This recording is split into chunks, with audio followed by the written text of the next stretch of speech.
You've been working here all night long. Let me see if I can give you better. Even when I'm far and gone, I know you're working for it. You've been working here all night long. Let me see if I can give you better. Even when I'm far and gone, I know you're working for it. I know you're working for it. I know you're working for it. Hi! Welcome! I am glad you're back. As you can tell from my opening intro and the title below, I'm going to be doing my first book review. Bear with me. I am still new to this whole shindig, so please be kind. Dun dun dun dun dun dun dun dun dun dun dun dun. Do you see it? Can you see it? Should I get closer? I should get closer. Oh my goodness. Oh God. I love this book. So, this novel is called An Ember in the Ashes. And it's by Sabaa Tahir. It was originally supposed to be a standalone, but then, shocker, everyone fell in love with it so much that she ends up writing another one, and it's called A Torch in the Night, and it's going to be coming out this August. That's right, people, August 2016. March is when it should come out, but you know what? I'm not the author, so I'm not going to judge. So I'm going to start by talking about the cover. Everything about this is amazing, and you know what I really don't like about this camera? It's not capturing it. So I'm going to pop it up right here. Ah, magic. This cover is absolutely gorgeous. I don't know if you can see the just amazingness of it all. Okay, now go away. Okay, so if you guys could see from the last literally like 10 seconds ago, there is a person right here. Do you see it? Do you see it? And it looks like the silhouette of a girl with a beautiful cloak. I mean, I don't know if it's beautiful, but it looks beautiful. There's these buildings here. It looks like a wall. Even the letters, like even the font, like the color of it, it's like popping gold. It looks like it's seeping out of the like mountainside itself. And then in between the age, right there, is a guy. Shocking. It's just, it's so beautiful. Let's get into the story. The story is, she says it's based off of ancient Rome, like an ancient Roman Empire. It's like a very simple concept of building her story around an empire. So you have, you know, the main dictator, you have soldiers, the military govern everything basically. Like, you obey, you listen. Shit goes down if you don't listen. She took this really simple idea and she made it unique. All of that has to do with her character development. Her character is, the two that really are focused on is Laya and Elias. The story is told from first person, which I have to admit, I really don't like first person. It really, really bothers me. I hate reading all the I, you, me, he, she. Stop. Just stop. It annoys me. I hate reading from first person. I'm so biased about it. Like, I know a lot of people who really like it, and please don't hate me if you enjoy first person, because God knows I've read a lot of first person books that were just really, really good and they're really strong, but I just can't help it. I really like third perspective, third person, as if you're kind of sitting in the sky observing, everything happen. And I like that. I like reading stuff like that. But Sabaa Tahir is a great author, because she made me really, really like first person. Like, really like it. And it's because every other chapter, the point of view switched. So chapter 1 was Laya, chapter 2 was Elias, chapter 3 was Laya, chapter 4 was Elias. And then you can see where this is going. Now the story. Laya is she's a 17-year-old girl, which, by the way, I love. I feel like a lot of stories, are happening when people are 15. It's weird because these women have amazing bodies and their hair is just gorgeous and they have this and they have a butt, but she's like 15. I mean, I know that might happen to some girls, but realistically, you're losing me here. The guys are like 16 and they're buff, sexy, literally flawless, and their eyes and their hair just flips back and they just look at you and they're like, hey. The girl's reading the book and she's like, oh my God. The problem is he's like 15, 16 and I'm 21. I'm in college. I hardly see guys like that. They're 20, they're 21. Some of them are 22 and they don't look like that. You kind of lose me there. Elias is 17 and Elias is 20. God, I freaking love this. Everything is just so realistic.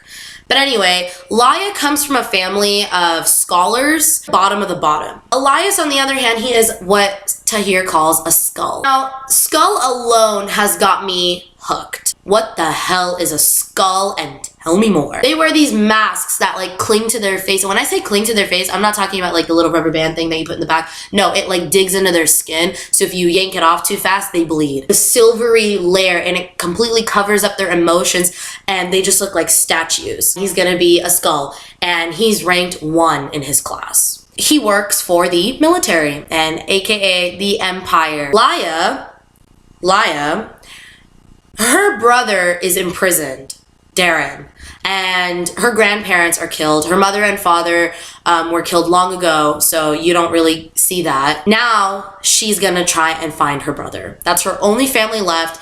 Girl's gonna go find her freaking family and no one's gonna stop her. Elias, on the other hand, he hates the military, which is very, very interesting. He hates the Empire and he wants to become a deserter. And now both of them their storylines are going to intertwine and you're going to see this amazing plot unfold. Okay, the writing style. The writing style is absolutely phenomenal. I have some little post-its here of some of my favorite scenes. So I want to read actually the first sentence that introduces Elias because God help me that sentence was gorgeous. And it really just hooked me, like really, really hooked me. It's what made me like get up out of Barnes and Nobles and buy the book. Hardcover. Guys, it's real. The love is real. I bought it freaking hardcover. Okay, Elias. The deserter will be dead before dawn.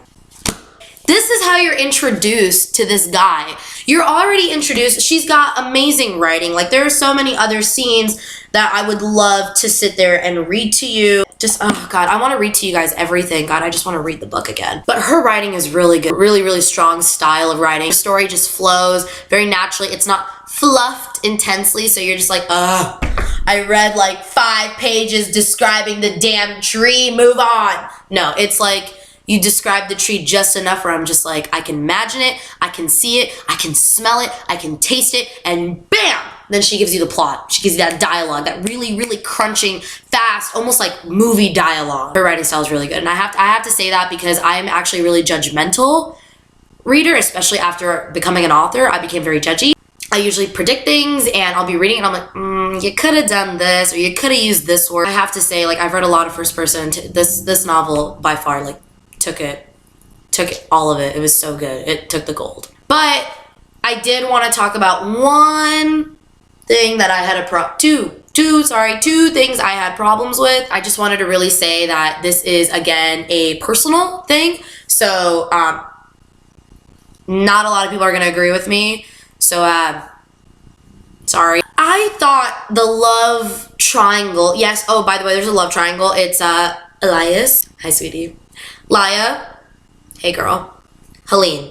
Helene is my favorite character. She is female. Elias is my favorite character by far, like female or male. He's my favorite character all around. He's very strong. He's very funny. He's very charming. His thought process is exactly like a guy. So it makes him really, really understandable. Not that I'm a guy, but like it's nice to read. Like there's a part in the book where he's like, he looks at Helene and he realizes she's so beautiful. And then he's thinking like, oh my God, I want to like press her up against the wall and just, you know, my lips need to be on hers. And then he like shakes his head and he's like fantasizing about your best friend. Pathetic, Elias. And I like lost my shit. I was like, this is great.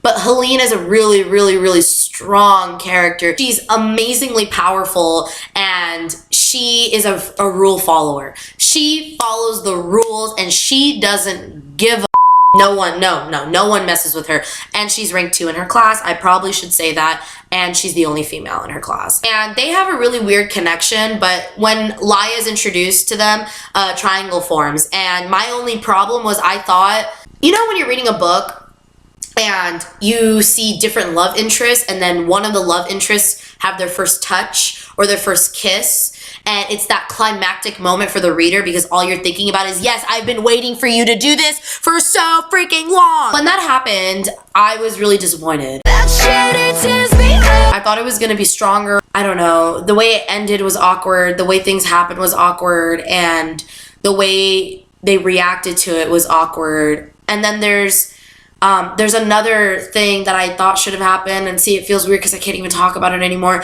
I can't even talk about it, but Tahir or other people that read, there's one really, I ship them so hard. Oh my god, I ship them so hard. I really hope book 2 pleases my desires. But anyway, I feel like I made this video way longer than it needed to be honest, but I can't stop talking about how amazing this book is. From a fangirl point of view, I have to say, I need to know what happens. A Torture in the Night's supposed to come out, but it doesn't come out till freaking like, oh my god, it doesn't come out till August, and I'm gonna like flip a table. But from a professional author to author, I have to say it was very well done. It was really, really well written. Storyline is really strong. It was my favorite read of 2015. If you haven't read it, I would definitely read it. Definitely pick it up. Not freaking out. Read it. If you've already read it, comment below. Please comment below. I want to know what you think of the book. I want to know who your favorite characters. Mine's Elias and Helene. I want to know what you want to happen in Torture the Night. Just want to know, is there a book that you freak out over? What was your 2015 favorite read? Anyway, again, thank you so much. It was really nice talking to a camera that's talking to you.